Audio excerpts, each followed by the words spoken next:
Hello and welcome to the first ever 13th episode of Whoniverse with me. You're here with me, Jamie. Me, Lewis. And me, Brian.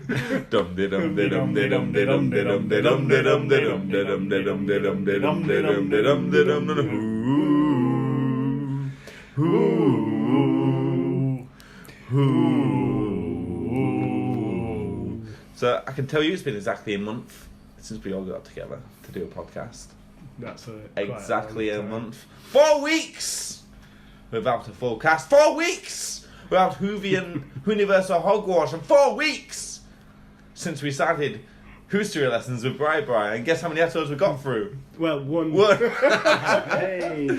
So we were supposed to be joined here today with Captain Pete, although his loins, his burning loins, I think were exact words, prevented him from joining us today.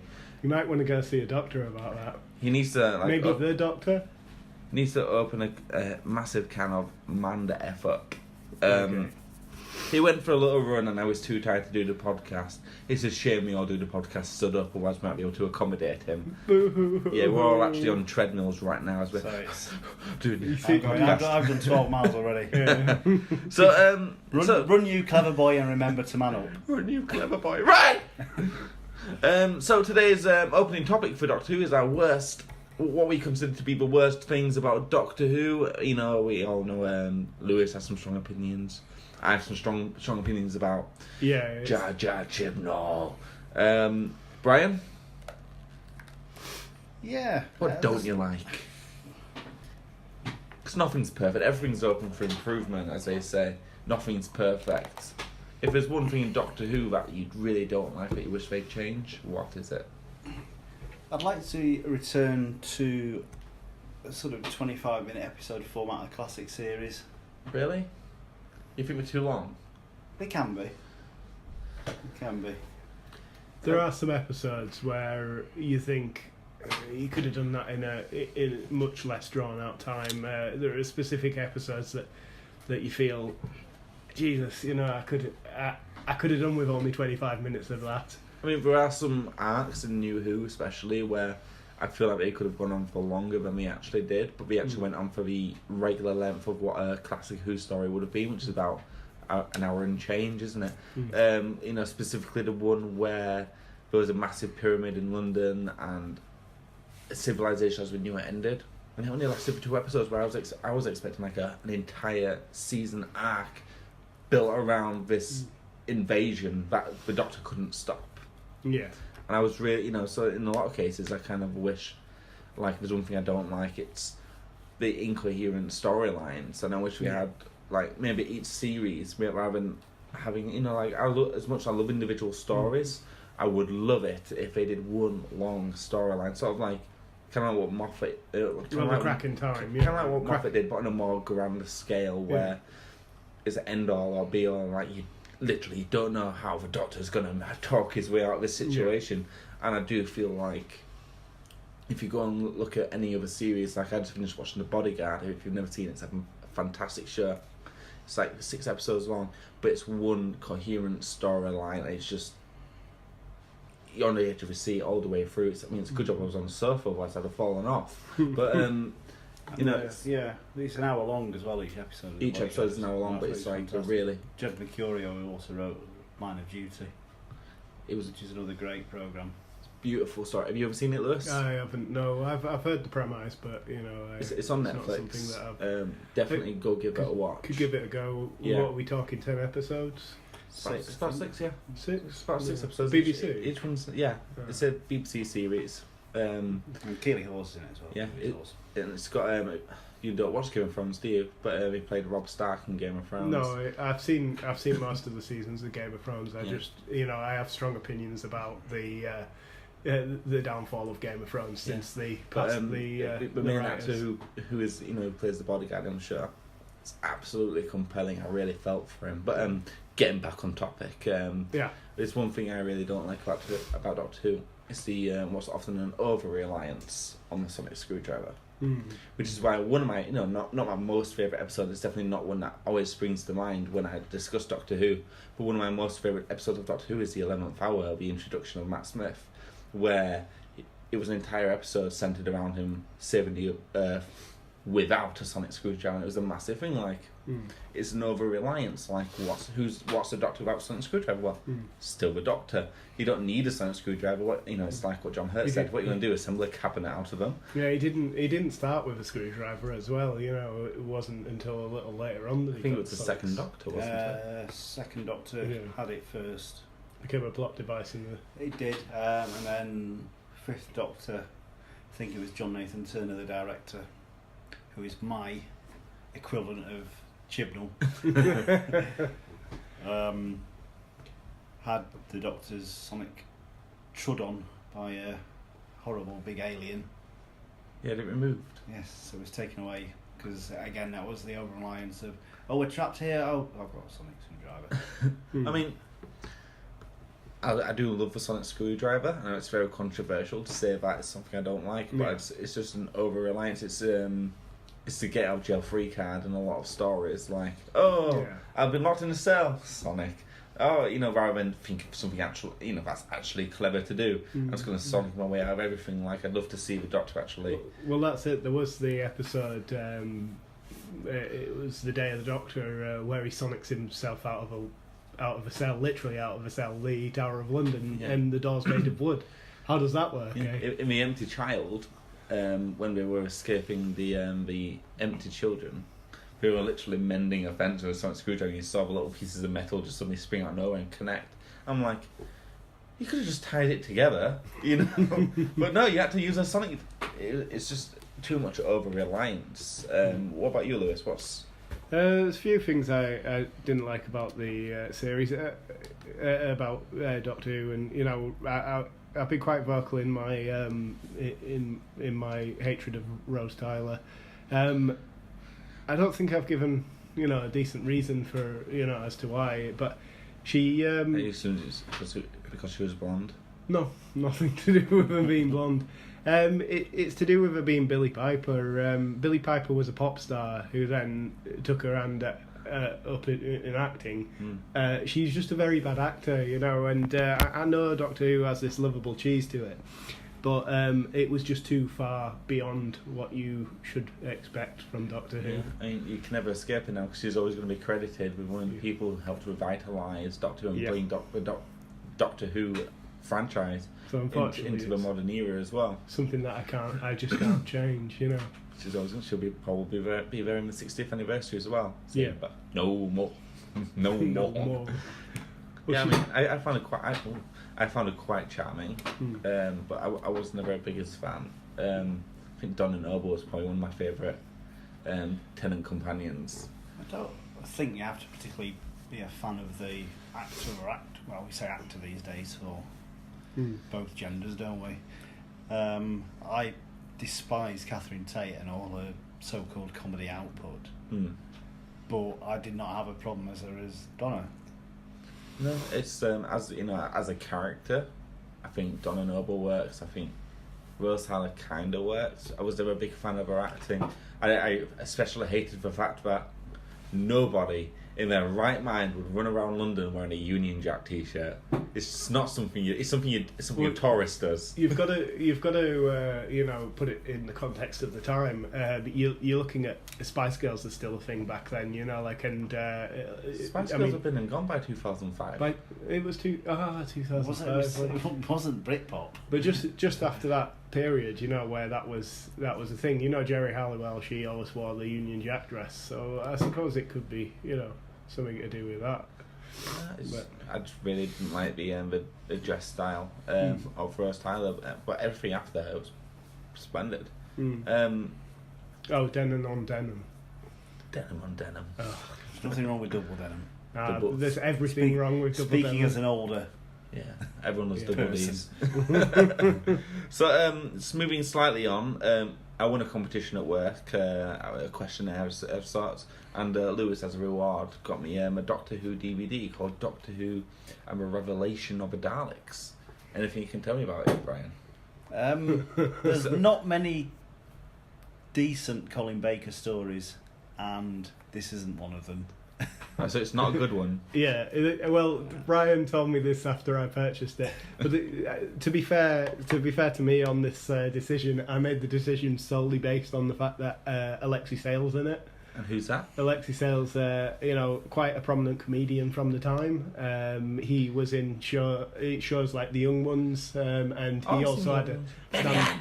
Yeah, you know the guy who always pops in and says something. You know, the bald guy. Yeah. He either plays a Russian or he tells a joke. The best joke ever on The Young Ones about being pretending to be Mussolini. That was phenomenal.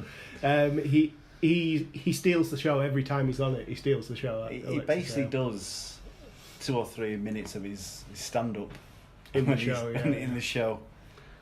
In secret, I'm making a purchase, a Blu-ray purchase of Tom Baker's season 18. Yes. Now, would that be Tom Baker's complete works as a Doctor? No.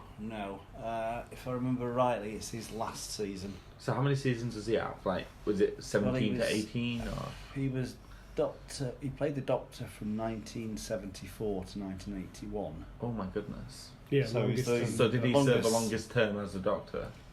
If you want to be a pedant, it was Paul McGann who was the Doctor for the longest, because he played him in the 1996 TV movie and didn't regenerate in theory until the show came back in 2005. Well, if we were to look at it as TV hours spent as a Doctor, he is easily the longest serving Doctor. Yeah, he's the Doctor that when fans picture the classic Doctor, it would be him. To be fair, whenever I think of a Doctor, it's either him or I can't remember his name. He always had a vegetable. Oh, Davison. Peter Davison. Peter Davison, yeah. What was it? Yeah, it was celery, stick of celery. Celery, yeah. Decorative vegetable. I actually read online that he had it on because he had an allergy to some sort of gas, and when the vegetable went brown, he'd eat it and it would save his life. Certain gases in the something or other range, it was revealed in the caves of Androzani as to why he wore the vegetable, because Perry asked him. Yep, so would you say it's a good purchase to make, season 18? Certainly, there's some great stories in there. You've got his last appearance, Logopolis. I'm going to pronounce it as it's spelled. Logopolis. Yeah, that's the one. Yeah. I was thinking about maybe purchasing that instead of this one. Yeah, you've got your E-Space trilogy in there as well.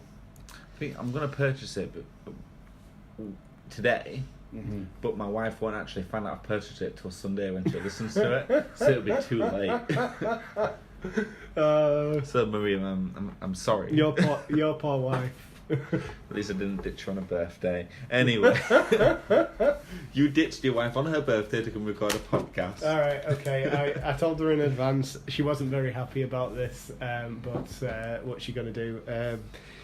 Moving swiftly along. Yep, so we're on to what do you call this section, Lewis? I always forget. So it's the Nubian Who's network. Oh, so I didn't get the name right. Can I just pick up a bit of housekeeping from the last show that you and I did, Jake? Yeah. Where you asked the question, who performed the Doctor Who theme at Glastonbury? Yeah. And I gave the answer Orbital, and you said it was wrong, and the answer was Matt Smith. Yeah. Can I just point out it was Orbital featuring Matt Smith? Okay, but who performed it? Matt Smith. Orbital featuring Matt Smith. Okay, well I thought it was just Matt Smith. I thought he was just doing his thing online, on the old. So okay, fine. I'm sorry. It was Orbital featuring Matt Smith, which, by the way, you'd have still got wrong anyway. Unless you said Matt Smith featuring Orbital, then I could recalculate the score, which I can't remember from last week. I want half a point. You want half a... There are no half points. There's only half points in Universal Hogwash. Do or do not. So, Lewis. Right, so... Brian, no theme music today? I was going to play a song called Stuck With You by Huey Lewis and the News. Okay. Hang on.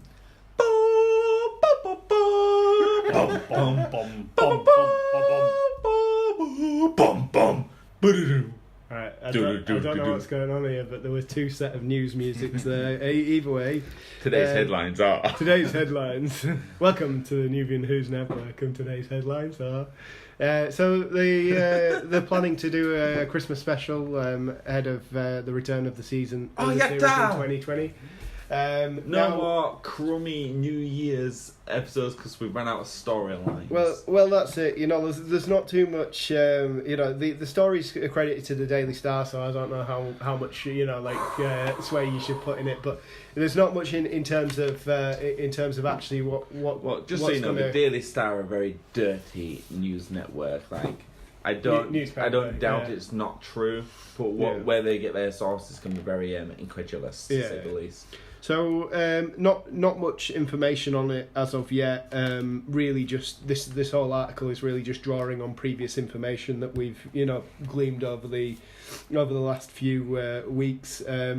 It does seem that Walsh, Cole, and Gill will be playing alongside the Doctor in it. Nice little line here saying that they'll be back to join her on more adventures in time, space, and Sheffield. So that's the up and down of that. I think my favourite thing about Jodie Whittaker is she's from Sheffield. Yeah. I think that's just actual Yorkshire rather than a Scotsman playing. Point of order. She's from Huddersfield. Oh, is she from my Huddersfield? hometown? Oh, she's from Huddersfield. Yes. She's from a place called Skelmanthorpe. Well, she's from the next town along of me and Brian. I mean, Lewis, not so much. Hey, my mum's from Huddersfield, so there we go. Huddersfield doesn't have a lot to be proud at the moment, following Town's exploits in the Premier League. So you're clinging on to everything. We take what we can. So, once you reach so high, you're in a ways down. So storylines then, guys. Well, what in terms of Christmas special would you think they would be pulling out the bag? Well, but that's the issue.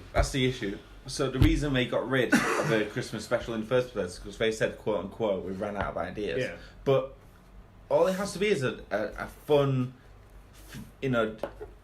joy-filled episode, because it doesn't actually have to be about Doctor Who. There's one episode specifically that could have been in the middle of an actual series, and it's one of my favourite ones. Can't remember what it's called. Help me out. It's the one with Mysterio. Is it Mysterio? Return of Dr. Mysterio. Yes. Such a great episode. Excellent episode. Brilliant Christmas episode. But what can you remember was Christmas about it, other than there was a tree and it was snowing? Yeah, I mean, as you say, it doesn't have to have too many connotations of Christmas. Even it just needs to be set around the period. I mean, if you really think about it, any Doctor Who episode can take place on Christmas Day. Yeah. Absolutely any of them. There's absolutely no excuse to say we've run out of Doctor Who episodes. You remember that Costingley Fairies episode idea I had a couple of months ago now? Could easily take place on Christmas. Brian's episode idea about I forgot what his name, Arthur Conan Doyle. Yeah, could have taken place on Christmas Day. Where it's just Sherlock Holmes and the Doctor solving mysteries on on Christmas Day. It doesn't really matter. Well, the day of the year doesn't actually really matter. Maybe exploration of different countries as well, because so far, from what I can remember, we've had Doctor Who in America, Doctor Who in the UK. I know there have been Classic Who been times when they've gone elsewhere. But they've filmed abroad, but we could, and from what we hear about the new season, the 2020 series, there's going to be some filming in South Africa, which excellent exploration of that continent as well. But they could explore what Christmas is like for other cultures, like around the world. We could do Christmas in Australia, but the entire episode is upside down. Because that's what Australia is actually like. I remember before the episode starts, it was, the stereotypical BBC, voice of going like, this is a British Broadcasting Corporation, service. Please do not adjust your television sets. Australia is really like this. They wake up and the world is upside down. We're like bats. Okay. Giant space bats trying to take over Australia. Moving on then. I think you're on something. You'll like this one, Jamie. So I like it already. Just 'cause you said I like it. Yeah, So, but- Doctor Who fans, the headline of this one, it was from the Mirror, I believe, and it states that Doctor Who fans are furious as they've been asked by the BBC to come up with new ideas for free for the series. I want Yeah. him. Right. So basically, there's a couple of quotes from a couple of fans, but I think it's just a poorly written article. I've got a question first before Go you on. dive in. Yeah. Is it real? Did the BBC actually approach fans? Yes. Yes, right. they did. Do they get a writing credit? It doesn't say whether they Right. So if we get a writing credit, I'm all in. Just That get goes my on- just that get goes my on your name. Get your CV. name down. Yeah, Or yeah. it's Writing something credit to boast probably. about, Yeah. yeah. It's It's one like of the- you technically It's an put it down anecdote, as isn't one. it? You know, you might not be paid for it, but you'll be credited as one of the writers of Doctor Who, and as Yeah. somebody who's like just starting out in writing or trying to Yeah. make a name for themselves. You've got a good idea, but it's such a. You might be free, Yeah. but your name will forever be cemented. Yeah. Doctor, especially if it's like just let's say Blink. I've never seen Blink, but it's one of the most highly regarded episodes of Doctor Who. What if that was written by somebody who just suggested a story? Yeah, suggested the line. I mean, but their name is forever cemented in Doctor Who and actually creates job opportunities. But go on, tell me why it's the I bad suppose thing. it's only like solicitors doing Yeah, pro no. bono work when they first start out, isn't it? Yeah, it's just, it's called it work experience. Yeah. Yeah, well, that was my original thought on it. That even if you're not technically getting paid for it, the experience itself can be much more rewarding in terms of bragging rights. I'm you actually in go the to a middle company of my Cottonley Fairies idea. I loved it so much. I'm actually writing the actual episode at home. Okay. Just to Send it into the So BBC. Yeah, send it into the So- BBC see what gets made. the email from BBC actually said in the latest Doctor Who survey, we're keen to hear from a wide range of fans and viewers, from those joining Jodie to those of far-reaching knowledge into classic adventures of Doctor Who. We want to hear about any intriguing untold stories and stories ripe for reimagining. I can verify that this is this was actually put out by the BBC. So where can I join in on this? I believe you'd have to look into the BBC's website and see what their see if there's any way you could submit it. There's always email. There's the BBC's email address you could submit some storylines to and this sort of thing. I think all three of us should do it. So this is well, just write. All three of us submit. write an episode separately, email it in, and See who gets. yeah. Right, so there's a quote here that you might that I believe Jamie would like here. The next series, written by Chris Chibnall, is currently being filmed but not aired until 2020. Fellow fan Chris Chapman. Chris said, "I refuse to give free story ideas." It doesn't go on. Chris Knocker said, "I refuse to give free story ideas."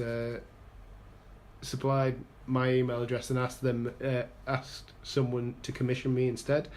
Fellow fan Chris Chapman agreed, wondering for new books, for new TV. That's Cliff Chapman. Cliff Chapman, okay. His whatever. friends call him Chris. Yeah, okay. It's called Chris for short. Is Chibnall's imagination that barren? Wait, of course it is. Do you go around calling yourself Cliff Chapman, Jamie? It's Clifford, actually. So It's such a rich boy name, isn't it? Clifford. there was a bit of a bite back by the BBC studios. They advised we offered to seek input from Doctor Who fans who kindly volunteered their views about the products or events and would like to see more of. They would like to see more of it. And in this case, we've listed stories we want to tell across multiple publishing partners, but wanted to get our audience's opinion on what the stories. I think that's one of the problems. I resonate think with them.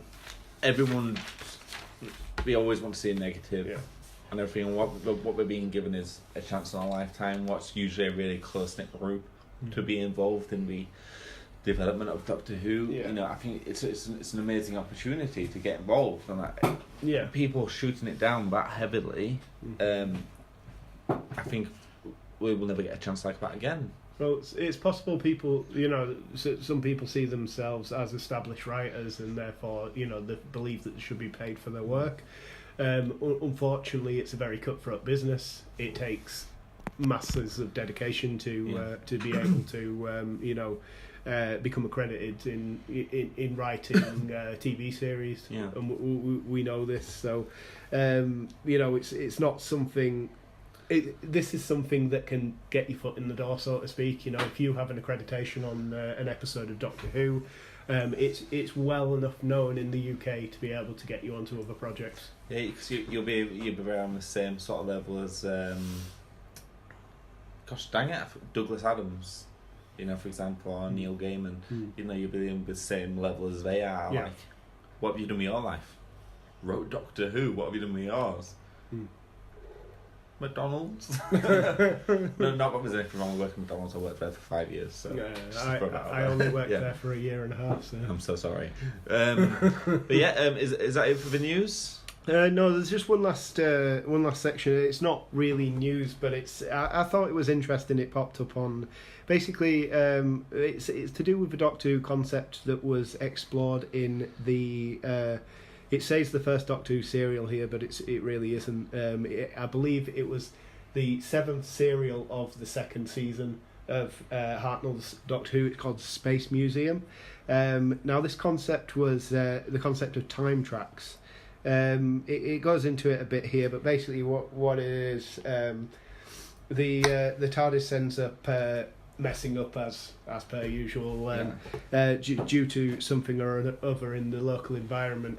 And it's worked out that these time tracks are actually a view into the future of the people experiencing it. So they walk through this museum, and it's like they're an observer. They're not actually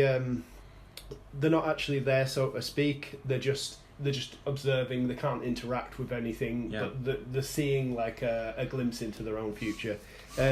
It seems like an interesting... It's following up from, asking the fans about what they think. I felt that this was quite, it was quite prominent in that.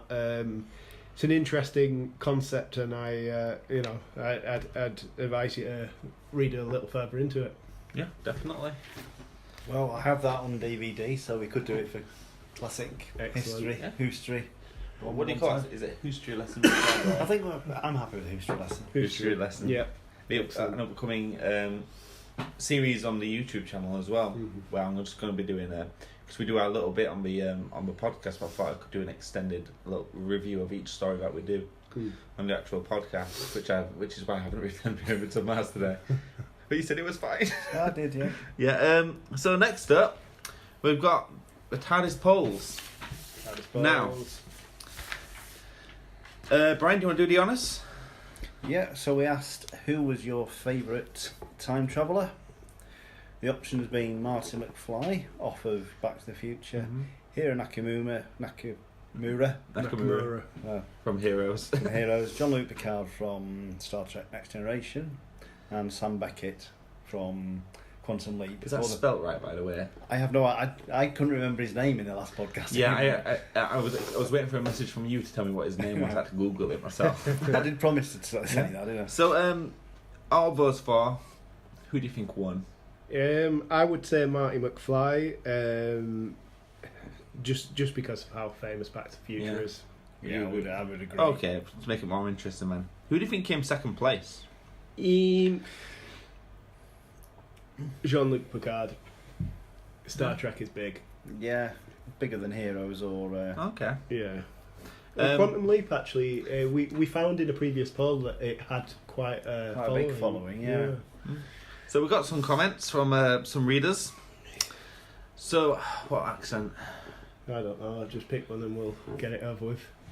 Serbian. Hello, I am...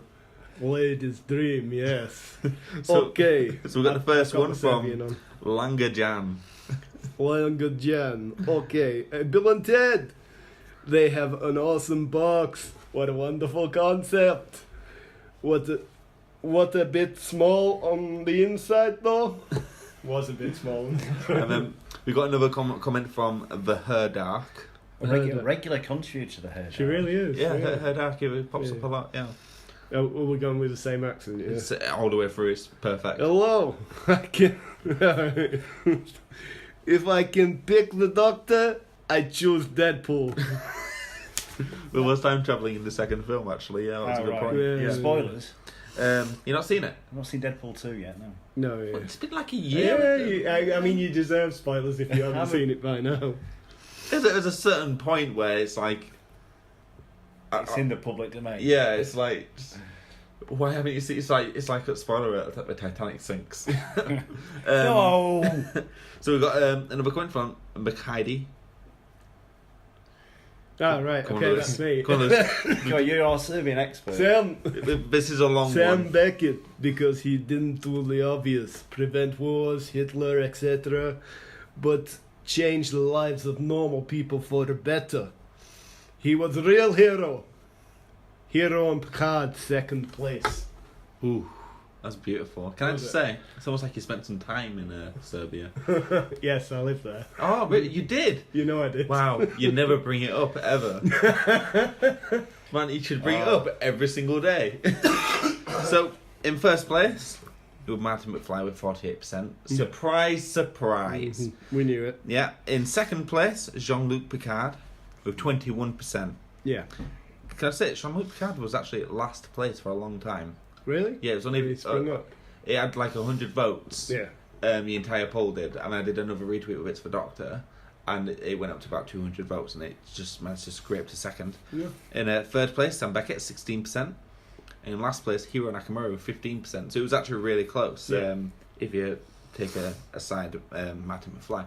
So for a poll for next week, what are we thinking? Paul, for next week. I think you did suggest something earlier by... You did. I think you wanted Messenger. to... Now, the suggestion I have, I kind of want to save it for next week. Okay. Purely because next week, because I've been wanting to get you both to sort of like pitch your own spin-off ideas, Yeah. and I think it'll fare really well into a poll. Oh, we can do it like a poll on who could helm their own spin-off. Yeah. Have we done best sci-fi bad guy yet? I don't think we have. We did. We did science Best fiction monster. Yeah. Yeah, but bad guy altogether. I mean, like evil genius bad guy style. Yeah, because they're mean- not necessarily monsters, are they? No, They're you more could. scientists. I mean, or- the master's an evil genius. Let's. Yeah. Who would he qualify as a monster though? As a a I mean, baddie. I mean, anybody can be a baddie. You can have a monster as a baddie, but you know you can. but specifically in science fiction, like most bad guys are humans. Not necessarily monsters, but monsters on the inside. Usually played by English actors in Yeah. American sci-fi.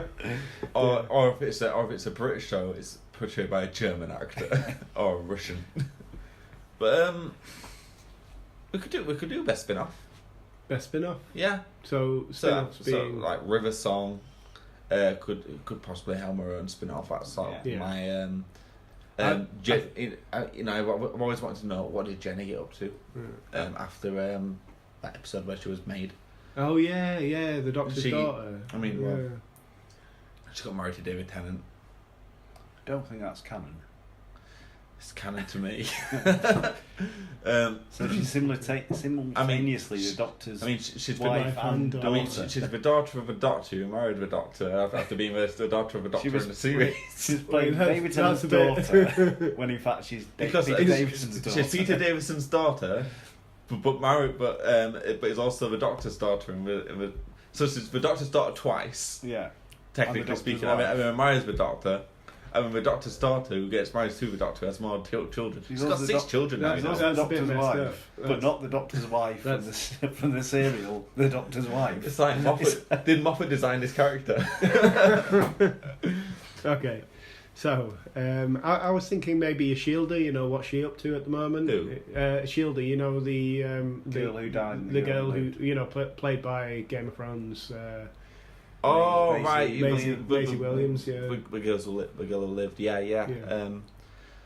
I mean, her and Clara just flew off in the TARDIS, and that was see that. their You know? see their adventures in the Yeah, Yeah, Clara's definitely, TARDIS. yeah. Be a nice little spin-off. Oh, that's a good. Have we got a fourth option as well? There was one that was mooted. Have we seen you? If that's the word I'm looking for. That was going to be called Rose Tyler Earth Defence. Sounds horrible. Yeah, it really does. It sounds like the worst spin-off imaginable. No wonder it got a or they could be a spin-off with featuring Unit. What about? Yeah, that's what I was just about. Unless it's already happened, or if it was already like fully explained. But ever since I saw City of Death, I always wondered about Romana. What toppings? Actually, what about a Master Missy spin-off? Missy spin-off. Yeah. Home with the Master, where they're a couple. Hi, honey, I'm home. What have you been up to today? Same as every other day. Take over the world. I think that would actually be a really good series. I mean, because there's always such a massive hiatus between Doctor Who. What if we did on-off, a Doctor series and a Master series? Yeah. Would a story about the 8th Doctor count as a spin-off? I think we've discussed this before. We'd like to see more of McGann. Yeah. I think McGann's. I don't think that would be a spin-off though. I think it'd be revisiting, wouldn't it? Like he couldn't call if it was to do with the Doctor, then it's part of the. Plus, he did do his own series on Big Finish as well. Yeah. Right up to his regeneration, but I think we've got some good pickings there. Yeah. So, right. Not sure how much our readers heard there, but Lewis. Yeah, stop pressing that button. You like to mess with the recording. So big shiny red button. Don't press it. I can't help it. Yeah, if you want me to check the time, just wave. I'll do it. Okay, so we got River Song, Jenny, Clara, and what's her name? Shielder. Yeah. And can we have Unit? I'm sure her name's the Shielder. Well, we only get 4 options, so we could drop Clara and have Unit. So we've got River Song, Jenny, Unit, and Master Missy. Yeah, who do you think would win? Actually, I think River Song hands down. I think it'd be really close between River Song and Master Missy. I think Unit would be up there. No, I think Unit will be a firm last place. I think Unit have been out of the limelight for a decent amount of time. We've seen them pop in and out of Doctor Who, the new Doctor Who, but they're not really like in some of the older Doctor Who. They're not like a firm organisation. I'm really excited to see how this poll turns out. Yeah, just trying to get some 200 votes on it. So next section, history lesson. Okay. Pyramids on Mars, Brian. Not got a theme music yet. Do you want to set the scene, or you can sing one if you want? I think we've established that I can't sing. History lesson with Brian Jordan. Works for me, that. I think it should be more rock and roll than that. History lesson with Brian Jordan. I said rock and roll, not country and western. So not country and western, you were half right. So do you want to set the scene? Pyramids on Mars. What did we watch? What did you watch? You watched one of the best Tom Baker stories created. I disagree, but go on. Okay. Well, I'll ask your opinions later. But in essence, a human archaeologist, Dr. Marcus Scarman, is digging around in tombs as they did in the 20s and uncovers the tomb of Sutek. I believe it's 1911 though. Yeah, it's 1911. Yeah. Sutek basically takes over his body. Sutek the Destroyer. I love how how much of an impact that I destroy things, and that is good. Best line in the story, by the way. Basically takes over the human cadaver of Marcus Scarman, who he kills, in order to escape from his tomb. It was a bit of a backstory. He was captured by the other Asirans because he was going around destroying planets and what have you. Well, one of them was in Star Wars as well. One of them, I can't remember which one. It was Captain Tarsh or something. It was in a. So I typed in. Wait, was that Scarman himself? I believe it was because I thought I recognised him. Yeah, it was in Star Wars. It was one of the admirals. The brother. Yeah, Michael Sheard. That's it. Yeah, he's been in quite a lot of Doctor Who's, and he played Admiral. Well, I want to say Admiral Piet. but I could be wrong. Is Admiral dead because he died in 2005? Yeah, he also will be known to... Wait, did he get to see the regeneration of Doctor Who, or did he? Because it would have been an interesting... He was like 90 years old. I doubt it was in his state of mind where like, oh, I wonder what was happening on Doctor Who this week. He was known as to a generation of viewers as well as Mr. Bronson from Grange Hill. Probably a bit before your time. Oh, I remember Grange Hill. Yeah. I never watched Grange Hill. And you also featured... By the time I saw TV, I was already a man. He also featured in Alvida Zane Pet as well as Herr Grunwald, the German... Commandant's probably the wrong word for a building site, but he was the foreman of the site. Anyway, basically, the Doctor, as ever, thwarts the evil plot. Well, he talks himself out of every situation, doesn't he? I found the ending came really quickly in it as well. Like, it seemed like it was a bit of a slow burner right to the end. Like, when it all... I clicked the time. I was like, oh, there's only 10 minutes left. What can possibly... There's so much left to happen. I'm like, oh. It just happens like that. Yeah, it just, like, done. Yeah. Right, Thanos might have clicked his fingers. Yeah, there's a lot happens in the last episode, I agree. There's a lot that happens in the last 10 minutes. It's, we're never going to sort this out. Oh, hang on a minute. We can do it like this. Radio waves take 3 minutes to get from Mars to Earth. Take a lot longer than that. Well, it's 2 minutes. That's what he says. 2 minutes. We could actually calculate that, guys. I'm sure 2 minutes sounds about right. Well, speaking of calculating, did you notice how he measured everything with his scar? Surely, the thread count cannot be argued with. and surely it would. Yeah, he really did measure everything with his scar. But it would matter. It would be. He'd have to calculate the distance of Mars from Earth as well, because the two planets are not always in the same. Same distance depending on where they are in their orbit. He's 700 years old in this episode. Yeah, he does. He says he's 700 years. Then again, 700 and something years old. When he was Sean Pertwee, he actually said, "I actually don't know how old I am. I lost count years ago," because he doesn't actually. His chair's going to break. The Doctor doesn't actually live, within time as we know it. Like, how can he possibly calculate how old he is? Well, yeah, but it doesn't stop him from every now and then telling you how old he is. Yeah, he is as. He was very dramatic in this episode as well. Like, I'm a Time Lord. Yeah. The thing you do not know the implications. What did things to do than chase around after the Brigadier? What did you think about the relationship between Sarah Jane and the Doctor? I found it slightly tense. Like they have issues, like an old married couple have issues. Like he talked down to her quite a lot. But she does the same to him as well. I think that's just a product of its time as well, where women were typically spoken down on and downtrodden on as well, which. But Sarah Jane she's a strong character. She's a strong female lead. She's the first sort of feminist role model as a companion within the Doctor Who. I find it really interesting because this is like the first introduction I've had to Sarah Jane as a young woman, whereas my introduction to her was in New Who and then again in Sarah Jane Adventures. Curse of the Clowns, whatever it was called. the Curse of the Clowns, I think it was. Yeah. So that was my first, and I didn't realise it was her because she looks so different. I mean, she's a skeleton now, but when I last saw her, she looked so different. Yeah. So, what did you think, guys? I absolutely loved the costumes. Yeah. The costumes were a lot better than the previous, history that we did with City of Death. I didn't think the story was as good as City of Death. City of Death actually stands out as some of the finest Doctor Who stories I've ever seen. But the craftsmanship of the entire episode, the way it's all built, the set design, was a lot stronger. There was no wobbly sets that I noticed, but I think a lot of it was because it was actually filmed on location. I don't think much of it was actually filmed on a set.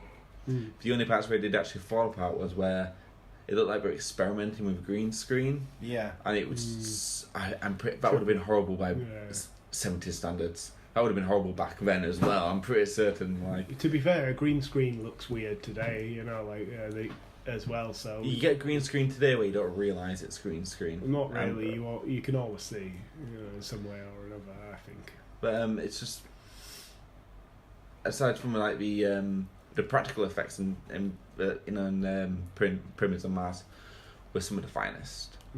And there were no use of a sonic screwdriver, if I remember. Well, there was a little bit, but it was practical. Yeah. It wasn't a get or jail free card. It's like, okay, let's do it. I'm like, this is perfect. He used it to unscrew the 4 things that were The statues. yes, Yeah. they were creating the force field generators. Yeah. And he comes up with a line saying, trying to deactivate a force field generator without the right tools is like trying to fix a wristwatch with a sledgehammer. Wrong move, and you'll never know the time again. And then Sarah Jane goes, that wouldn't be so bad for some people in the grand scheme of things. And then Dr. Luke gives her a look like, you're dead to me. Time is everything. Yeah. I did love it how we kept running into him as well. I'm like, ah! I'm like, this is just the most dramatic jump backs into. Yeah. It's like, oh my goodness, stop. But it was really good. Yeah. I really enjoyed it. I really loved how when what's his name got shot, but we did it all in reverse as well. Yeah. What I wanted to know was why the hell did they leave him on the couch? You know, like why did they leave him on the couch there to die? You know, they didn't really explain that one too well. They just sort of laid him down on the couch and they were like, oh, here, stay comfortable and everything. You know, and then they come back and he's dead and Sarah Jane covers him up and that's that. Correct me if I'm wrong. I think this is the first episode of Doctor Who I've ever seen with blood in it. Yeah. Can you remember another episode of Doctor Who with blood, especially with that amount of blood as well? I don't think I can. He was literally nursing a gunshot wound, and usually it's just like a black mark. Oh, I've been shot, and like they're usually holding it to cover it up because it's bad makeup. But no, there's actual blood going down his hand. I was like, whoa, this is a really dark episode. Yeah. I've never seen blood in another episode. It was so weird. It's like, you might be right. I mean, if you look at the Pertwee story, the Silurians, then it's got a high body count in it, but not a lot of blood. Yeah. There's a high body count in this one as well, actually, wasn't there? Yeah, there was a fair few deaths. I think similar way to you, it was a really good episode. I wouldn't say that City of Death was better than it. I feel that Pyramids of Mars was better than City of Death. I thought the writing was a lot better. As you previously said, I thought the set was a lot better constructed, but as you say, it was shot on location. Even as far as to say the robot things, what were they called? Services. They called them services. Service robots. Yeah, service robots. I thought that the costumes were really good, from them as well. The only costume that let it down a little bit was the Destroyer's costume. Sutek's costume. They didn't see that often anyway. And as well the fake head that the Sutek head. Yeah. Yeah, I didn't think that was But I noticed something, in this, contrary to New Who, they tend to explain things with. They explain things with the science from the times, So as you said about the radio waves, reaching Mars, could be that it takes 2 minutes when Mars is, close to Earth or something like that. Takes more likely a couple of years.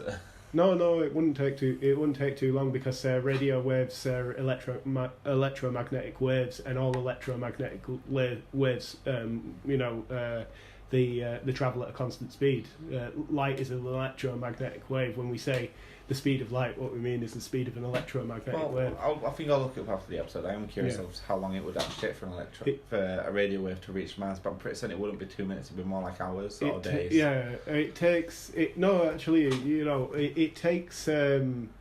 It takes 8 minutes for light to reach the Earth from the sun, and that's a fair distance. I could probably get you a proper distance, but I believe it's 150 million kilometers. That distance span, it wouldn't be the same distance to Mars from the Earth as the planets together, and there are many planets in the inner solar system. So, how would you rate the episode? I was going to say marks out of 10, guys. How many jelly babies? How many jelly babies have we got out of 10? Or? I give this one 9 jelly babies out of 10 because I thoroughly enjoyed the the storyline, thoroughly enjoyed the costumes and the set and everything. It was just excellent. Yeah, I give it an 8, slightly lower than yours. Well, yeah, 8. Yeah, I thought it was really good. Didn't think the story was as good as City of Death, but I think the bar was set so high in that one. It would be very difficult for anyone else to really reach for those sort of heights. Yep. A little bit of trivia. Yeah. It was filmed at a place called Stargroves, but at the time was owned by Mick Jagger. Oh, nice. And when the Doctor reels off a string of coordinates, it was actually the telephone number of the Doctor Who production office. Was it really? Yeah. Nice. Fortunately, no one picked up on that. Yeah. Rang in, but. So Next week, Yeah. the next history lesson, I have set the bar appallingly high. It's now limbo time. I've emailed you guys it's going to be called, the next one is Warriors of the Deep. Warriors of the Deep. Known by hardcore classic fans as Warriors on the Cheap. Yeah. Excellent. But I will bring the DVDs in, please. Looking for it. Is it still Tom Baker?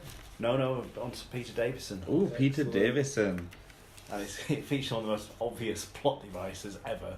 Looking forward to it. Oh, you look forward to that? So, moving on to Whoniverse Hogwash. Whoniverse Hogwash, is it real, is it fake? It's been so long, I thought I might have forgotten the theme song. Can't remember. Unfortunately, you didn't. Can't remember who's in the lead actually on this. Who currently holds the lead? Brian, it's 3-2, is it? I think so. Is it? Well, it's As first, we're playing first to 137 or something like Yeah. that. we'll get there eventually. So, you ready? Yep. I was born ready. Whoniverse or Hogwash? It took me some time to get ready just for the listeners out there. I wasn't actually born ready like Brian. Jackson Lake. This is a character from Doctor Who helps the Doctor find the lost children of 1600s London during one of the last Great Thames Fairs. Who wants to go first? I'll go first. I think it's Hogwash. So it's 2 answers to every question. Oh yeah, the character and the. So you think it's Hogwash? Hogwash, yeah. Okay. You got your scoreboard ready, Brian? I haven't, but I will do. And while I'm doing that, I'm going to say that I think it's Whoniverse. And you think it's Hogwash? Well, it's 1-1. 1-1 so far. Okay. It's actually Whoniverse Hogwash. Jackson Lake, or better known as the Doctor, he has memory loss. In the episode, The Next Doctor. I'm actually quite surprised Brian didn't get that one. Oh, Brian got the Doctor. I knew he was a real character. Yeah. I thought that was the storyline of The Next Doctor. If you knew the character, you'd have known that the plot, that the description I gave was fake. Next one, Paradise Lost. When a mysterious object lands near the Newton Power Complex, unit investigate and encounter the accents. A group of aliens who offer the mineral axonite, which can duplicate matter, as a gift. Brian, you're first. Hogwash Whoniverse. Say Hogwash Universe as well. Okay, it's 2 points each. The episode is an episode. This is an episode of Stargate. And the description is from Claws of Axos, episode 1. Paradise Lost, wasn't it? I'm thinking more, because you're trying to catch me out. And I've been watching. I watched that episode recently. So Oh, did you actually? Yeah. Well, maybe if we hadn't had a break for over a month.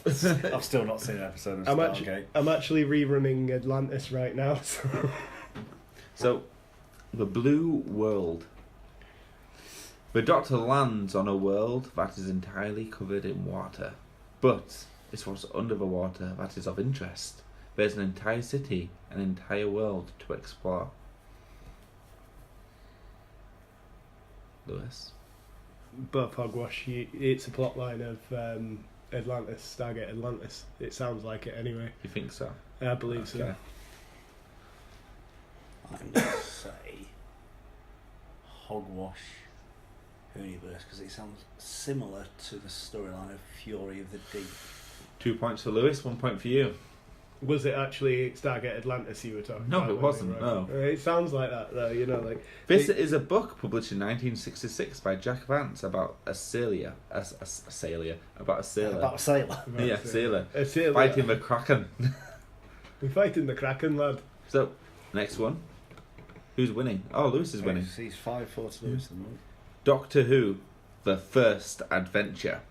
A children's story written by Douglas Adams. This is the Doctor's first journey to Earth. Learning our words, customs and games. Follow the Doctor on his journey and learn along.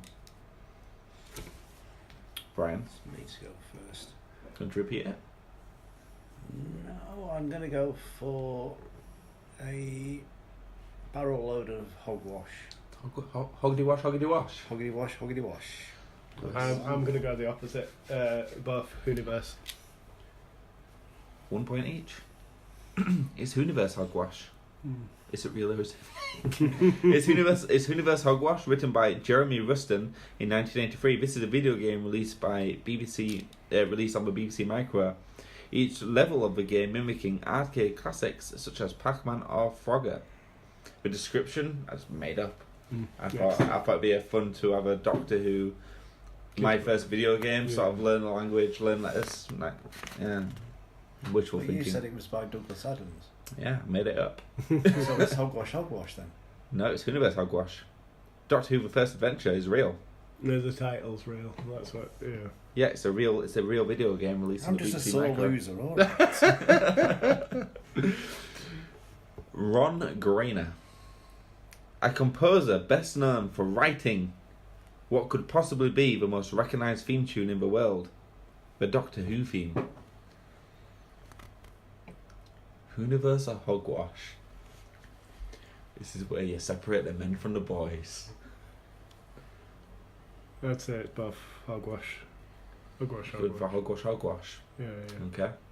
I'm going to say with a great deal of confidence that is Whoniverse and Hogwash. So you're saying Hogwash. Whoniverse Hogwash. So you got 1 point. You get 0 points. So we're leveling. You, because you were so overconfident with your answer, you lost out on the lead. Yeah. Okay. You could have been the winner if you just come for Whoniverse Hogwash. Yeah. And you guaranteed a point.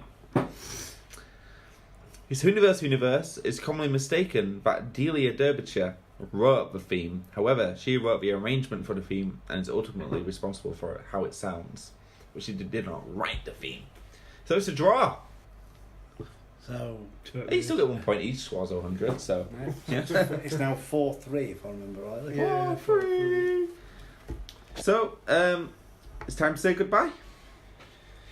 Right, don't forget to check out our YouTube channel where you can watch our second show, Product Rehu, an unboxing of vintage Dalek watch.